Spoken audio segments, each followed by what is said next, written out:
안녕하세요. 새날이 밝았습니다. 이전 것은 지나갔으니 보라 새 것이 되었도다 하신 말씀처럼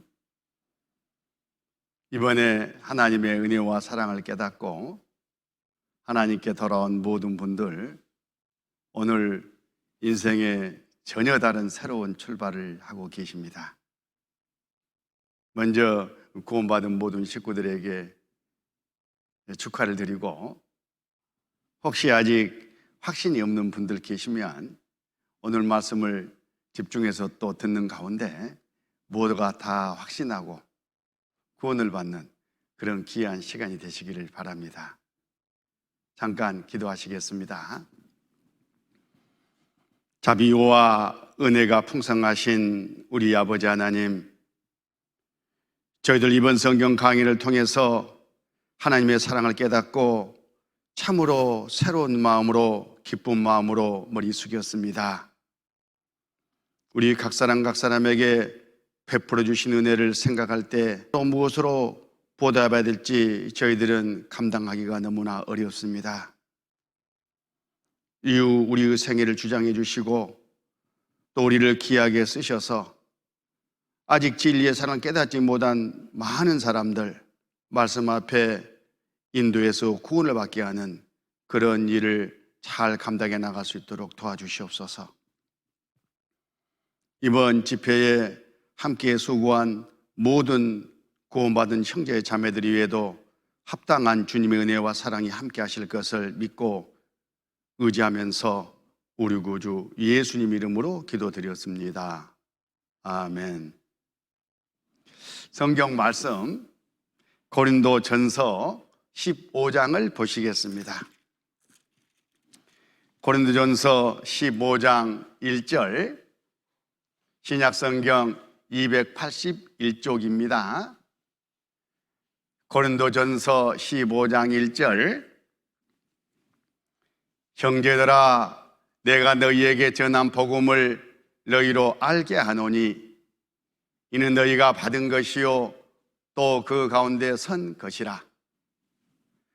너희가 만일 나의 전한 그 말을 굳게 지키고 헛되이 믿지 아니하였으면 이로 말미암아 구원을 얻으리라. 우리는 이번 한 주간 지옥 가는 영혼들을 애타게 불러 세우시는 하나님의 간절한 그런 음성을 접했습니다. 짐당한 자식을 노심초사 기다리시는 부모 마음처럼 에덴 동산에서 하나님을 등지고 떠나갔던 이 인생들, 이제 오나 저제 오나 눈 한번 떼지 아니하시고 기다리시는 하나님께서 우리를 불러 세우시는 그 간절한 마음을, 사랑을 접한 겁니다. 이 하나님의 마음을 깨달은 모든 사람들, 만사를 접어두고 일단 하나님께 돌아가서 구원을 받는 것이 도리입니다. 하나님 품에 안겨서 영원히 하나님과 함께 영생해야 되겠다 하는 마음으로 이번에 모든 분들 돌아오셨으리라 그렇게 생각을 합니다. 오늘 읽은 말씀이, 이 본문 말씀이 그것을 의미합니다. 다시 한번 읽어보면, 형제들아 내가 너희에게 전한 복음을 너희로 알게 하노니 이는 너희가 받은 것이요 또 그 가운데 선 것이라. 이 복음은 예수님이 어떤 분이신지, 그 예수님이 각 사람 나를 위해서 행하신 그 일입니다. 기쁜 소식. 이번에 우리는 그 복음을 듣고 받아들였습니다. 하나님의 사랑을 깨달은 겁니다. 그리고 믿음으로 그 위에 굳게 이제 서서 내 인생의 새로운 출발을 하는 겁니다. 2절, 만일 나의 전한 그 말을 굳게 지키고 헛되이 믿지 아니하였으면 이로 말미암아 구원을 얻으리라. 믿었으면 이미 구원을 받은 거다, 그런 뜻입니다. 여기 1절에 내가 너희에게 전한 복음, 이 신약성경 27권 가운데 14권을 하나님께 받아 기록한 바울사도, 그 바울사도가 전한 복음, 이 신약성경입니다. 우리는 그 복음을 성경 말씀대로 이번에 전해 받았습니다. 그 복음을 믿은 거예요. 그러니까 구원을 받은 겁니다.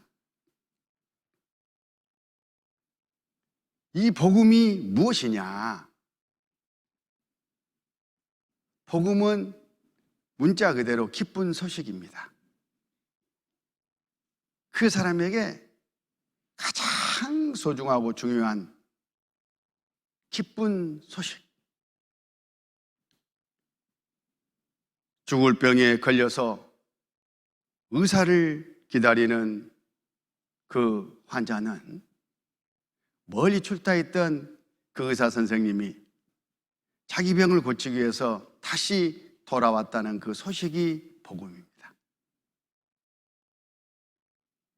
파산한 배에 타고 있다가 물에 빠져 죽게 된 선원들, 그분들은 자기들을 구조하기 위해서 구조선이 도착했다 하는 바로 그 소식이 복음입니다.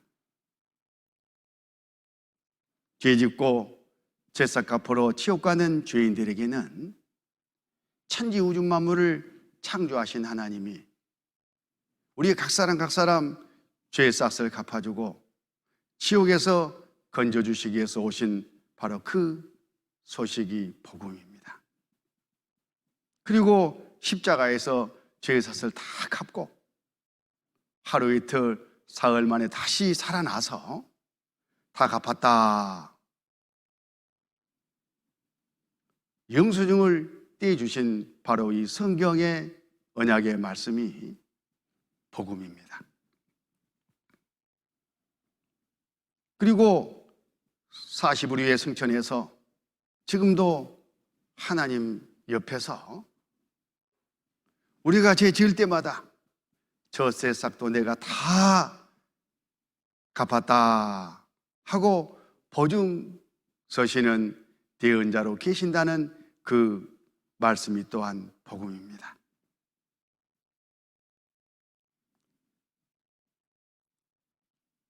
고린도후서 5장 14절, 그리스도의 사랑이 우리를 강권하시는도다. 우리가 생각건대 한 사람이 모든 사람을 대신하여 죽었은즉 모든 사람이 죽은 것이라. 예수님이 나를 대신해서 내 제사 갚느라고 돌아가셨구나 하는 바로 그 기쁜 소식, 복음입니다. 그래서 우리가 죽은 제사 값으로 지옥 가지 않게 된 바로 그 소식이 복음입니다. 우리는 그 말을 믿고 구원을 받은 거예요. 이제 지옥 안 가게 됐다, 그런 뜻입니다. 요한일서 2장 1절, 나의 자녀들아 내가 이것을 너희에게 쓰면 너희로 죄를 범치 않게 하려 함이라. 만일 누가 죄를 범하면 아버지 앞에서 우리에게 대언자가 있으니 곧 의로우신 예수 그리스도시라.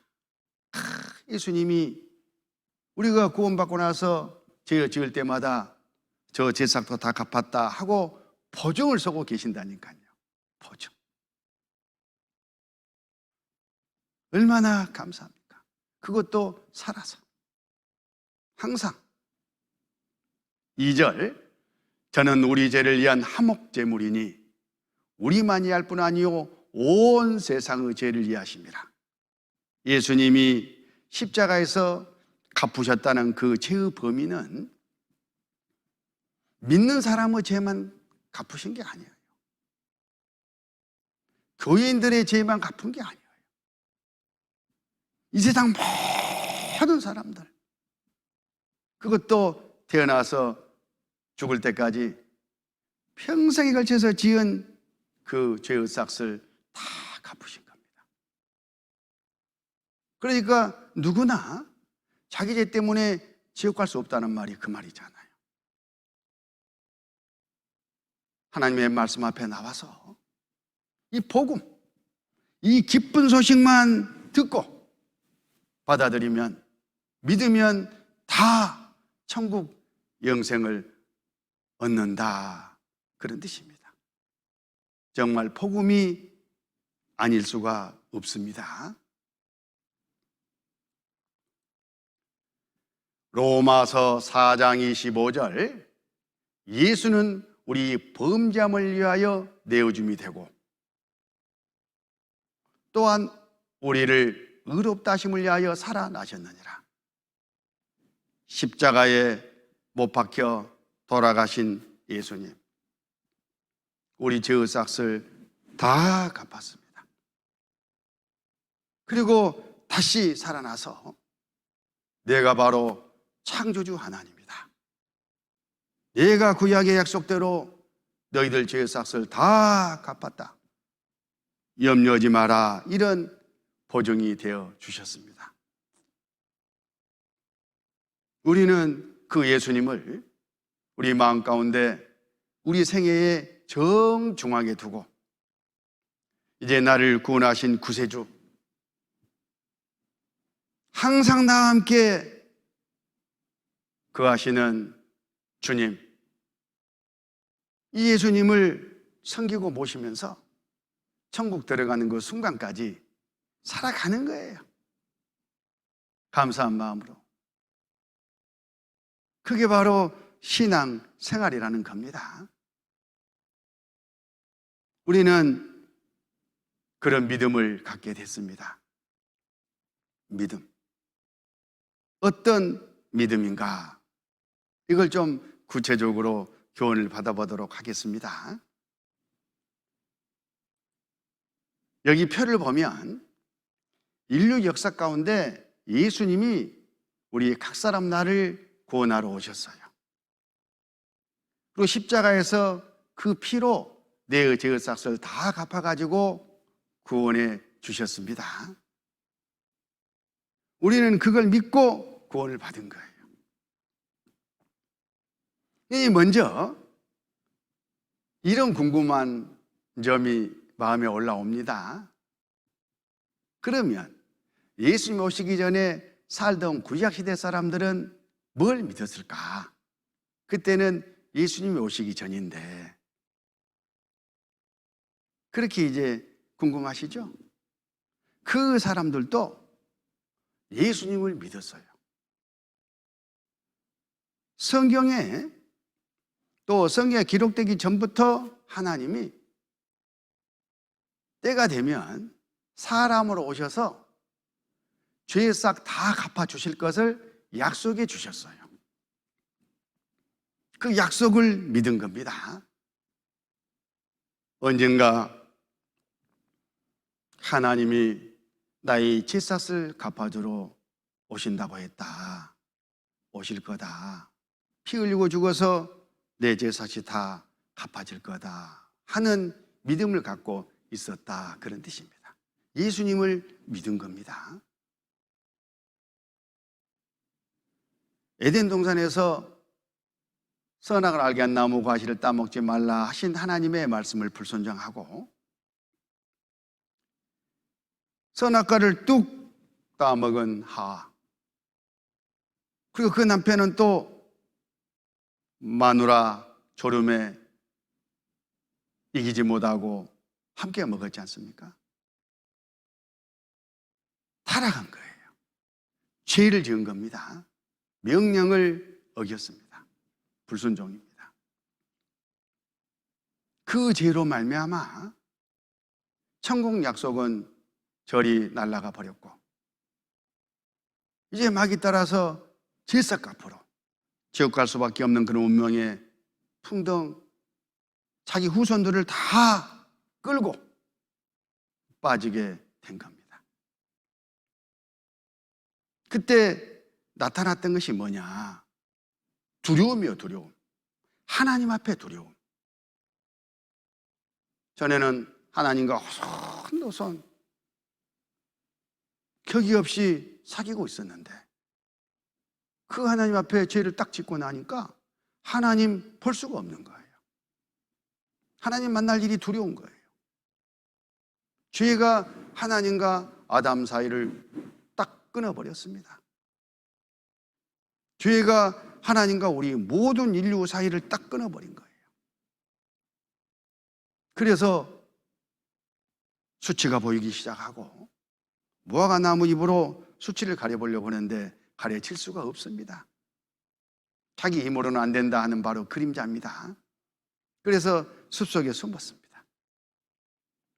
하나님이 아담아, 아담아, 어디 있느냐? 몰라서 부르셨겠어요? 자기 수치를, 자기 잘못을 깨달으라고 그러신 거죠. 그때 아담이 솔직하게 벗었으므로 두려워하여 숨었나이다. 솔직하게 자기 잘못 허물을 인정하고 하나님 앞에 나갔습니다. 지금 우리식으로 말하면 회개한 거예요. 그때 하나님이 짐승을 잡아가지고 가죽옷을 한 벌 딱 해 입히셨어요. 각자.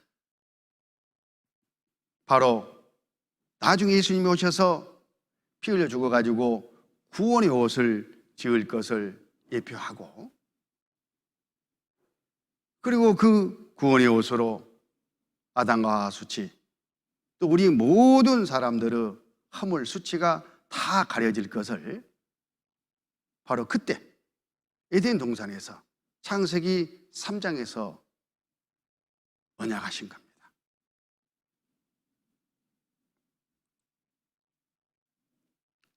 아담이 가죽옷을 입기 위해서는 짐승 한 마리가 죽어야 했습니다.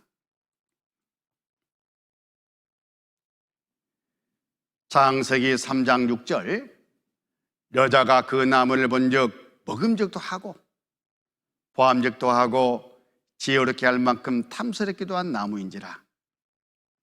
여자가 그 실과를 따먹고 자기 함께한 남편에게도 주매 그도 먹은지라. 이에 그들의 눈이 밝아 자기들의 몸이 벗은 줄을 알고 무화과 나무 잎을 엮어 치마를 하였더라. 이렇게 스스로 가려보려고 한 거예요. 그런데 무화과 나무 잎이라는 것이 그 가렸을 때는 잠깐 가려진 것 같지만 시간이 지나면 말라가지고 몇 분 앉았다 일어섰다 하면 다 부서져 버리잖아요. 자기의, 자기 노력, 자기 방법으로는 자기 허물을 가릴 수가 없다, 죄사슬 갚을 수가 없다 하는 바로 그림의 다름 아닙니다. 하나님께서 창세기 3장 10절에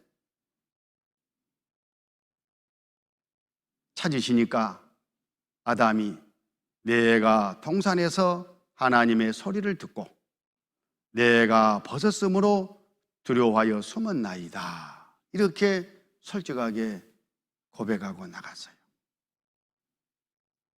하나님은 당장 그 자리에서 짐승 한 마리를 잡아가지고 가죽옷을 지어서 입혀주셨습니다. 수치가 가려진 거예요. 완전히 가려진 거예요.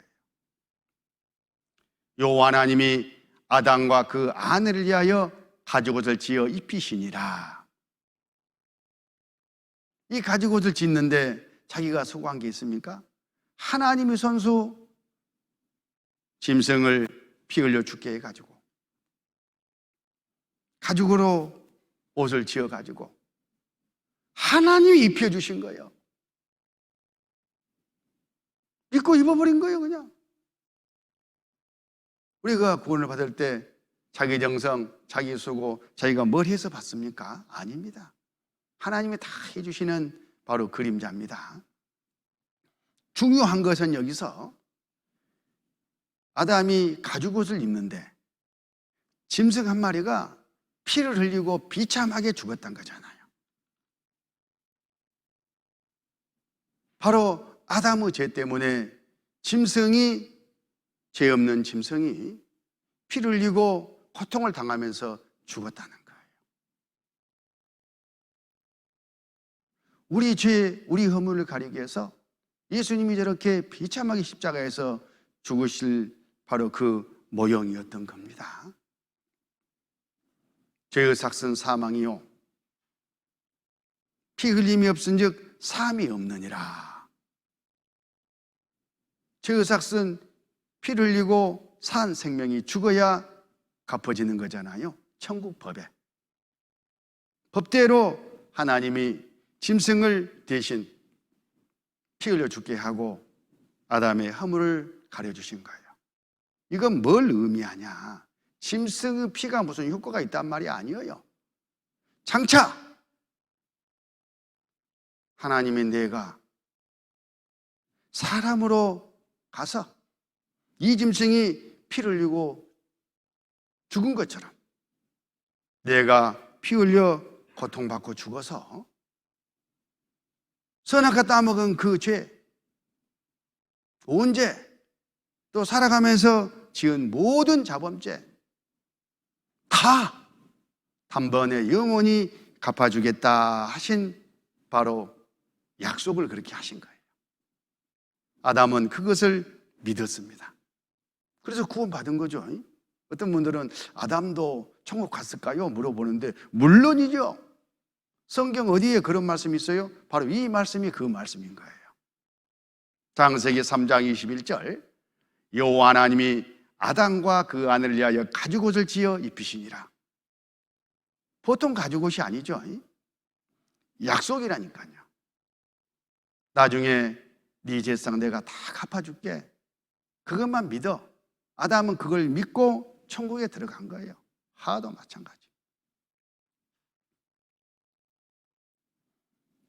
아담은 아들들, 딸들을 많이 낳았죠. 그 중에 대표적인 녀석들, 가인과 아벨. 두 아들 이야기가 창세기 4장에 나오는데 아담은 아들들에게요, 이 사실을 계속 전했어요. 구원받아야 된다는 것, 장차 하나님이 와서 피 흘려 죽어가지고 죄사 갚아주실 것을 전하면서 자기들 이 경험을 하나님이 자기들에게 행한 이것을 자식들에게 가르쳤어요. 그게 바로 그 당시에는 이 복음이에요. 복음, 하나님의 말씀이죠. 성경책이 있기 전이니까. 그런데 가인은 그 부모 말을 귀담아 듣지 않았어요. 아벨은 그렇구나, 내가 비록 죄를 짓지만 하나님이 내 죄의 삭을 피 흘려 죽어가지고 갚아주실 거구나, 나는 그걸 믿어. 그걸 믿는다는 증거로, 예표로 짐승을 잡아가지고 그 피를 가지고 하나님께 제사를 지냈어요. 믿음의 표입니다. 하나님은 두 사람이 드린 제사 중에 아벨의 제사를 받았는데 가인은 농사 짓는 자여가지고요, 자기가 1년 내내 수고하고 땀 흘려 노력한 그 농산물을 하나님께 드리면 하나님이 정성이 있는 거로 정성 대단하다, 고맙다고 받으실 줄 알았어요. 그리고 자기를 천국 보내줄 줄, 또 구원해 주실 줄로 알았어요. 그러나 정반대였습니다.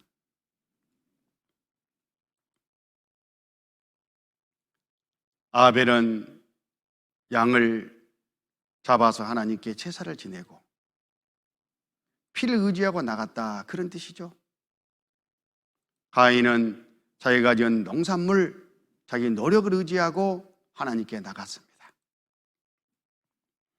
창세기 4장 1절 아담이 그 아내 하와와 통침하매 하와가 잉태하여 가인을 낳고 이르되 내가 여호와라 말미암아 등남하였다 하니라. 그가 또 가인의 아우 아벨을 낳았는데 아벨은 양치는 자였고 가인은 농사하는 자였더라.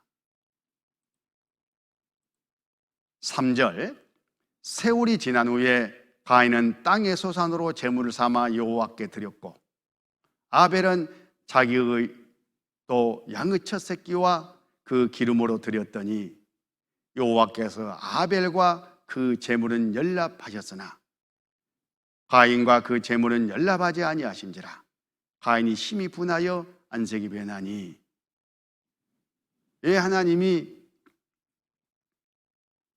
가인의 제사는 받지 아니하고 아벨의 제사는 받았을까? 하나님이 무슨 고기를 좋아해서, 무슨 피를 좋아해서 그러셨겠어요?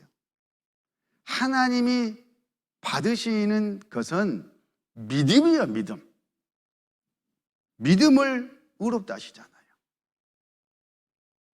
아벨이 하나님의 뜻대로 말씀을 깨닫고 장차 예수님이 오셔서 자기 제사 갚아주실 것을 믿고 그 믿음의 표로 그 제사를 드렸잖아요. 그래서 받으신 거예요. 믿음을 받으신 거예요. 믿음. 그런데 가인은 자기 정성을 가지고 나갔죠. 자기의 자기 생각을 가지고 자기 방식대로 하나님께 제사를 지내고 나갔다 그 말이에요. 믿음이 아니잖아요. 말씀과 다르니까. 그래서 하나님이 받지 아니하신 거예요. 가인은 농산물, 아벨은 짐승 그리고 그 피, 그걸 의지하고 나간 거예요. 죄 용서받으려고. 히브리서 11장 4절 여기 답이 나오잖아요. 믿음으로 아벨은 가인보다 더 나은 제사를 하나님께 드림으로 의로운 자라 하시는 증거를 얻었으니 하나님이 그 예물에 대하여 증거하심이라. 제가 죽었으나 그 믿음으로써 오히려 말하느니라. 아벨, 내 믿음이 맞다. 네가 바로 의롭다. 그렇게 증거를 해주셨어요. 뭘? 아벨의 제물을 받아들이는 그런 방법으로. 교훈을 좀 더 자세하게 받아보겠습니다. 우리들 신앙과 밀접한 관련이 있어요. 가인은 농산물을 가지고 아벨은 양의 피를 가지고 하나님께 나갔습니다. 가인은 자기 생각대로 한 거예요. 부모가 그렇게 기가 따갑도록 알려줬을 텐데. 아벨은 부모 입을 통해서 전해지는 그런 말씀을 의지한 거예요. 가인은 정성, 열심으로 하면 하나님이 인정해 줄 거다 이렇게 생각한 거예요. 그러나 아벨은 믿음으로 나가서요. 누구 제사를 받았습니까? 아벨 제사를 받았습니다. 우리들도 이 법칙대로 예수님의 피를 의지하고 하나님 앞에 나가는 거예요. 오직 예수님 피만. 그게 바로 성경 말씀 곧 복음이지 않습니까? 말씀을 믿은 거예요. 그리고 그 믿음으로 하나님께 의롭다함을 받은 겁니다. 그 중심에 예수님이 계시잖아요. 이 복음. 어떤 분들은 왜 아벨 제사는 받고 가인 제사는 안 받았을까? 목사님들이 이런 말을 해요. 가인은 좋은 거 다 빼먹고 허들의 것 설렁설렁 바쳤고 아벨은 정성껏 바쳤기 때문에 아벨 제사를 받았다. 그렇게 가르쳐요. 웃는 분들 보니까 전에 교회 다니면서 그렇게 배웠구만? 아니에요. 정성으로 따지면 가인만한 정성이 어디가 있겠어요?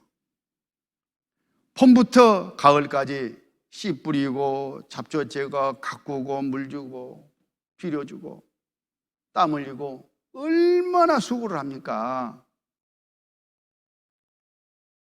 아벨은 양 절로 그냥 풀어놓으면 다 지가 다 먹고 그냥 잘하잖아요. 무슨 정성이 있어 거기에. 그리고 또 하나님께 자기 양심에 걸려있는 이 죄를 용서받기 위해서 뭔가 제사를 드리고 나가면서 설렁설렁 대충대충 그렇게 드릴 사람이 어디가 있어요? 있는 거 좋은 거 다 가지고 가서 영생 얻어보려고 하지 않겠어요? 가인이 그랬다니까요. 정성은 문제가 아니에요. 정성으로 하면 가인이 1번이에요. 그런데 문제는 하나님의 뜻, 죄를 용서받는 그런 하나님의 의의가 아니었다는 거죠. 예수님이 와서 죄싹 갚아주실 것을 믿고 하나님께 나가야 되는데 자기 공로로, 자기 수고로, 자기 노력으로, 자기 정성으로 천국 가려고 했으니까 어림없는 거죠. 바로 그 교훈이 여기에 있는 거예요. 그동안 교회를 오래 다니면서도 아직 예수님 피를 제대로 알지 못한 분들, 그리고 그 복음의 내용을 확실하게 몰랐던 분들, 바로 여기 이곳이 함정이었던 겁니다. 내가 가인과 같은 사람이었구나. 누가복음 18장에 바리새인과 같은 사람이었구나. 자기를 의롭다고 여기고 나는 토색 불이 간음죄 저지르지 않았어. 저 세리같이 더럽게 남은 거 탐내지도 않았어. 일주일에 2번씩 먹을 것 안 먹고 아껴서 하나님께 바쳤어. 그리고 11조 꼬박꼬박 주일 성수 종교행위 최선을 다해서 지켰어. 이렇게 내가 다른 사람에 비해서 열심히 정성스럽게 했는데 내가 천국 못 가면 누가 가? 또 이렇게 하면 하나님이 천국 보내주겠지. 그런 생각을 하시면서 지금까지 지내왔으면 바로 여기 가인과 똑같은 사람인 거예요. 그런 교훈을 틀림없이 받고 자기를 돌아봐야 됩니다. 그 다음에 이스라엘 민족이 애굽에서 가나안으로 돌아가기 위해서 나올 때에 그 이집트 바로 왕이 꽉 붙잡고 놔주질 않아요. 그래서 하나님께서 10가지 재앙을 차례차례 이렇게 내리시는데 그래도 완전한 항복을 하지 않아요. 그 왕이 마지막 하나님이 장자, 첫 태생이 죽는 재앙을 내리셨어요. 무조건 애굽 땅 안에 있는 첫 태생들은 다 한순간 동시에 죽는 거예요. 하나님의 심판으로. 그때의 문제는 이스라엘 사람들도 지금 애굽에서 나오기 전이니까 거기에 있잖아요. 이스라엘 첫 태생들도 그대로 심판하면은 마찬가지 똑같이 다 죽습니다. 그러면 안 되잖아요. 그래서 하나님께서 이스라엘 사람들에게 피할 수 있는 길을 알려주셔요. 양을 한 마리 잡아라. 그래가지고 자기 집 문 좌우 설주에 그 피를 딱 발라라. 그러면 심판날, 심판 시간에 심판은 천사가 싹 집집마다 다 이렇게 지나가요. 그때에 그 집 문 설주와 좌우 임방에 피가 발린 그 집은 그 피를 보고 이미 심판이 넘어갔다는 것을, 끝났다는 것을 알고 그냥 지나갈 거다. 그리고 너희들은 그 피를 바른 집 안에 딱 들어가 있어라. 이렇게 알려주셨어요. 그래서 이스라엘 장자들, 채태생들은 다 살아남을 수가 있었습니다. 그 내용이 출애굽기 12장에 나오는데, 출애굽기 12장 6절, 이 달 14일까지 간직하였다가 해질 때에 이스라엘 회중이 그 양을 잡고 그 피가 계속 중심에서 나오죠. 양을 먹을 진문 좌우 설주와 임방에 바르고, 그 말씀대로 이렇게 양을 잡아가지고요, 그 피를 받아서 이렇게 문제방에 바른 거예요. 그리고 집안에 들어가 있었습니다. 그때에 심판하는 천사가 지나가요. 출애굽기 12장 13절, 내가 애굽 땅을 칠 때에 그 피가 너희 거하는 집에 있어서 너희를 위하여 표적이 될지라. 내가 피를 볼 때에 너희를 넘어가리니 재앙이 너희에게 내려 멸하지 아니하리라. 뭘 보신다고요? 피를 보신다고. 피를 보고 두 번 재앙을 내리지 않겠다 하신 말씀이잖아요. 그냥 넘어가요. 그걸 패스오버 용어로 그렇게 말합니다. 그래서 유월절이라는 절기가 시작이 된 거예요.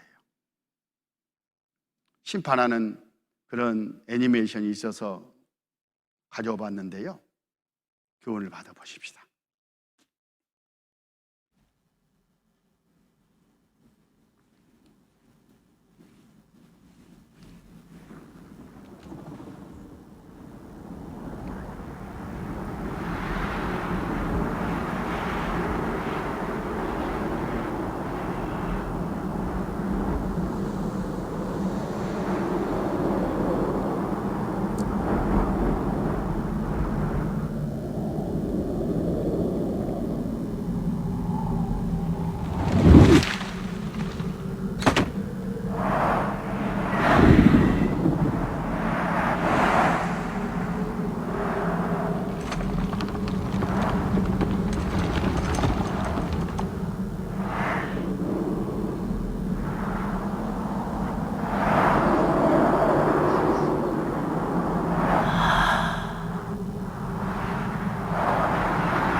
심판을 받고 안 받고 경계는 다름 아닌 피였습니다. 피.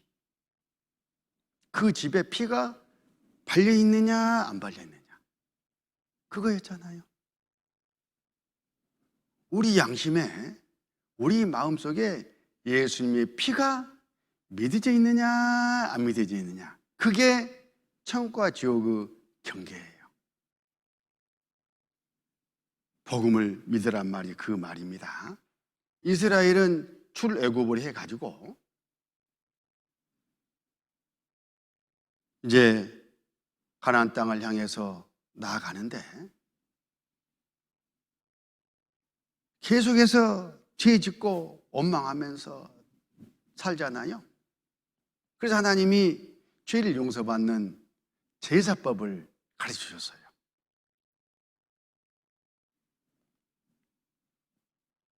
1년에 한 번씩 대속죄일에 하나님께 나와서 제사를 지내도록 했는데, 짐승을 잡아서 그 피를 의지하고 나오라, 그런 뜻이었어요.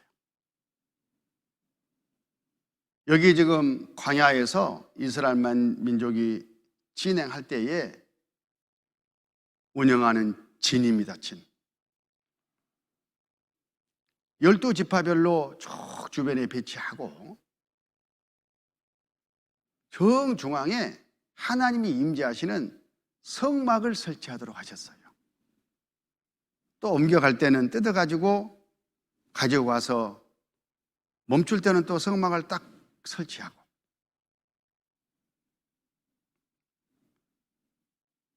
바로 이 말씀을 하셨는데, 레위기 16장 15절, 또 백성을 위한 속죄제 염소를 잡아 그 피를 가지고 장 안에 들어가서 그 수송아지 피로 행한 것 같이 그 피로 행하여 속죄소 위와 속죄소 앞에 뿌릴지니 곧 이스라엘 자손의 부정과 그 범한 모든 죄를 인하여 지성소를 위하여 속죄하고 또 그들의 부정한 중에 있는 회막을 위하여 그같이 할 것이요.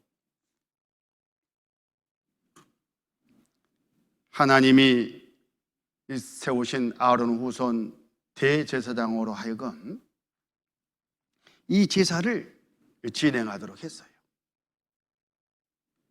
어떻게 제사를 지내느냐 하면, 여기 성막이잖아요. 이 성막의 대제사장이, 이 대제사장, 염소나 양이나 소 이런 짐승을 끌고 가요. 그래가지고 이 짐승을 아까 잡아서 그 피를 양푼에 받습니다.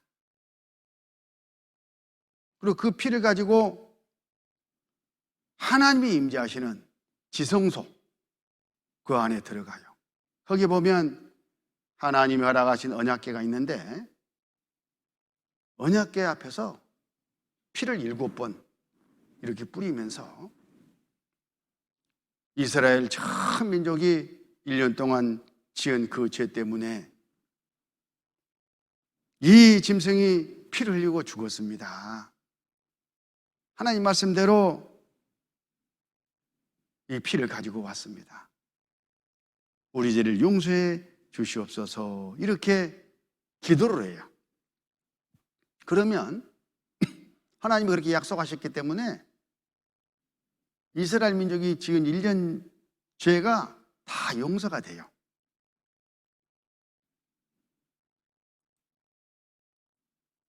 그런데 이 제사는 효과가 1년짜리예요. 레위기 16장 34절, 이는 너희의 영원히 지킬 규례라.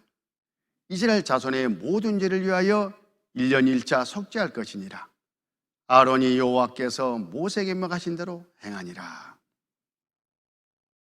이 짐승의 피가 무슨 효과가 있어서 1년 동안 또 지은 죄가 사해지는 거냐? 그럴 리가 없죠.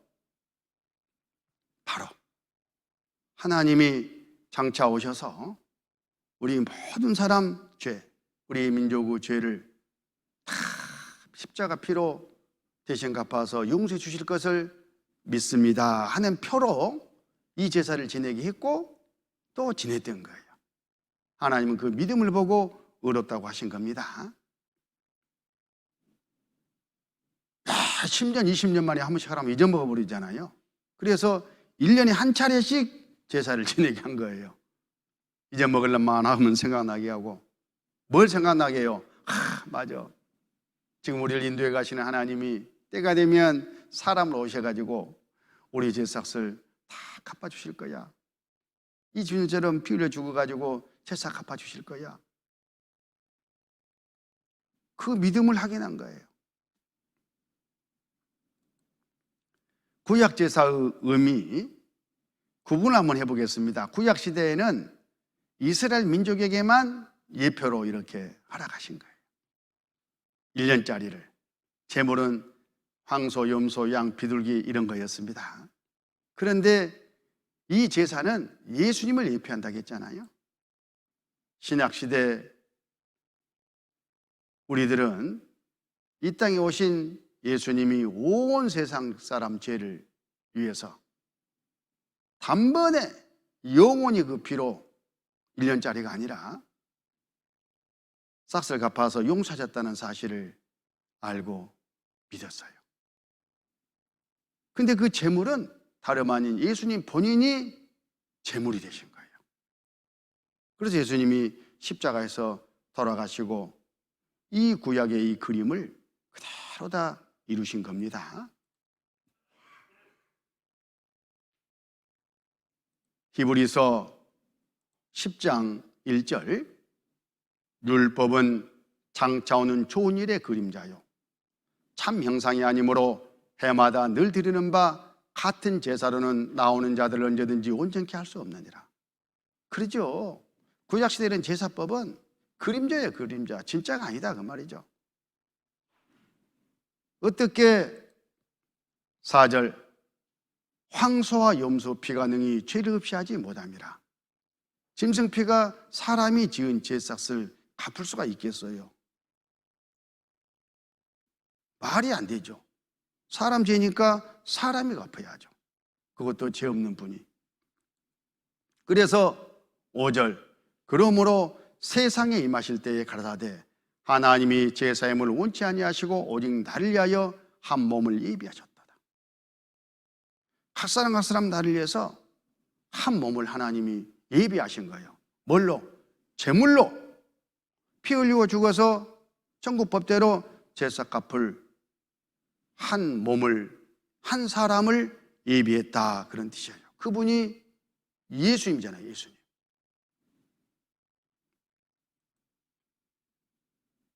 히브리서 10장 7절, 이에 내가 말하기를 하나님이여 보시옵소서, 두루마리 책에 나를 가리켜 기록한 것 같이 하나님의 뜻을 행하려 왔나이다 하시니라. 예수님이 하신 말씀이잖아요. 두루마리 책, 구약성경이죠. 예수님 오시기 전에 기록된 구약성경에 예수님을 가르쳐서 기록해놨잖아요. 아까 그런 제사들이 짐승이 피 흘려 죽어가지고 하나님께 드려진 모든 제사들이 바로 예수님을 가리키는 거예요.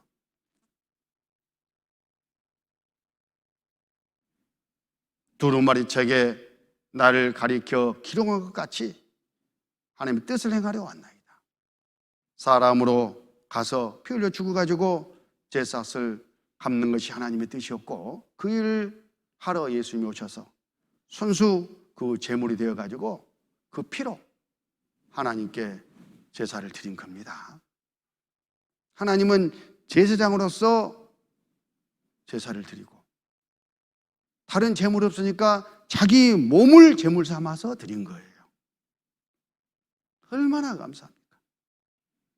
우리는 그걸 믿고 의롭다함을 받는 겁니다. 자, 이것도 다 피가 중심이지 않습니까? 지금까지 살펴봤던 이해들을 쭉 보면 공통점이 보이죠? 피. 따라서 한번 해보세요. 피. 피. 그런데 이 구약세대의 짐승의 피는 뭐라고요? 아까 히브리서 10장에 그림자. 자, 그림자가 있다 그 말은 저쪽에 실체가 있단 말이잖아요. 그 실체가 뭐예요? 바로 예수님. 예수님이 참 형상입니다. 예수님을 가리키는 거다, 그런 뜻이에요. 그래서 예수님이 오시기 전에 살던 사람들은 이렇게 믿었어요.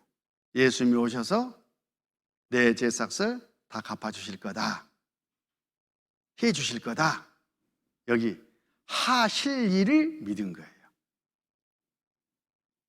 이 약속대로 실제 예수님이 오셔서 그 피 흘려 죽어가지고 다 제사를 갚아버렸어요. 2000년 전에 다 이루었다 하신 말씀이 그 의미입니다.